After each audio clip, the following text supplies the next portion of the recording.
salient question, though, why do you believe that America is headed for a struggle with Iran, needs an answer. Certainly, America's unquestioning support is required, as has been the case from George W. Bush to Barack Obama to the rapture-seeking Mike Pence and the tweeter-and king Donald Trump. But it seems that recently, Lieberman and Netanyahu and their acolytes in this country, amongst which I put at the top Nikki Haley, have determined that it would be best if American troops also participated in the overthrow of the Tehran regime. From one point of view, I suppose this is understandable, the crassly opportunistic point of view, that is, that better to squander your own allies' blood and treasure than your own, but it's certainly not in the character that I'm used to with regard to the state of Israel, and certainly not with regard to the Israeli Defense Force. That force could handle anything Iran threw at it militarily is undeniable. Any military professional will tell you that. And that Israel's more than 200 nuclear warheads could decimate Iran is equally undeniable. So why this attempt to suck America into this conflict? I believe the answer is fairly clear once you push aside the cobwebs that surround it. The legitimacy of great power is what I call it, and that is precisely what Netanyahu and Lieberman desire.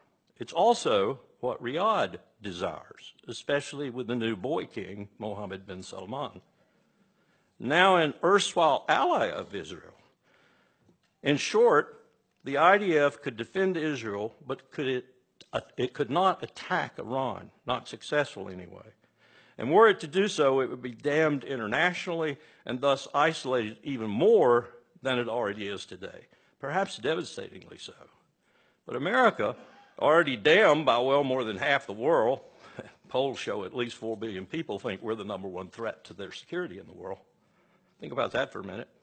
We've already done Iraq, Libya, and Syria. Afghanistan we'd just be seen as continuing the trend. Besides, America has the military capacity, and here's the long pole in the tent, to project the power needed to unseat swiftly the regime in Tehran. Swiftly in terms of Saddam Hussein, for example, not swiftly in terms of taking care of 75 million people, each one of which in a very rugged and strategically deep terrain would want to kill every damned American in the country, along with probably half the rest of the Arabs in the area. So, there's only one significant hang-up that I see with this strategy that Netanyahu and Lieberman are pushing. Embroiled in his own legal problems that just might send him to jail, as such problems would likely have sent Ariel Sharon to jail had he not been in really bad shape at the end of his prime ministership, they're both headed for war. Of that, I'm convinced. They will use Iran's allegedly existential to Israel presence in Syria, which is becoming even more so from a military perspective every day. Hezbollah's accumulation of some 150,000 missiles, if we believe our intelligence agencies, the need to set Lebanon's economy back yet again, that's important. Look at what they're deliberating right now with regard to the new, very, very rich gas find in the eastern Mediterranean, with Israel claiming Section 9 and Lebanon claiming Section 9. Take that, Lebanon, we're going to bomb you, then you'll let us have it. And that will be their excuse.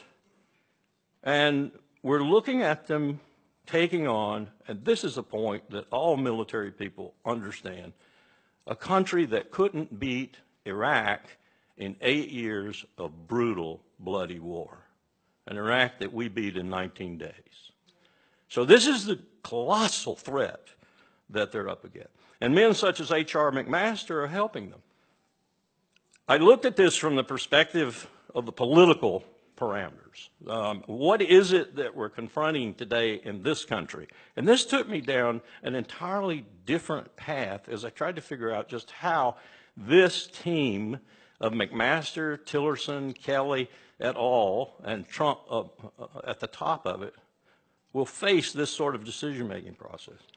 And the only place I could find that remotely resembled where we are today in our past was the period 1850 to 1860. And so about 6 months ago, I started reading as voraciously as I could on that period. I'd done some reading, but I needed to really do a lot more.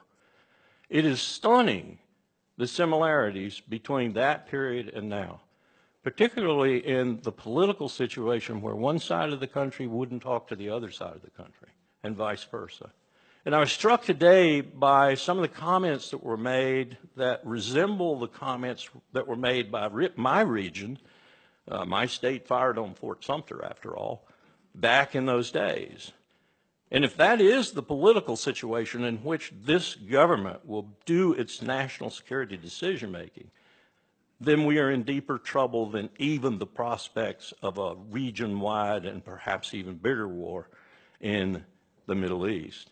And the country that will have started it all, the relationship, unbalanced as it is, that will have made it possible, is Israel. And that's the danger we face.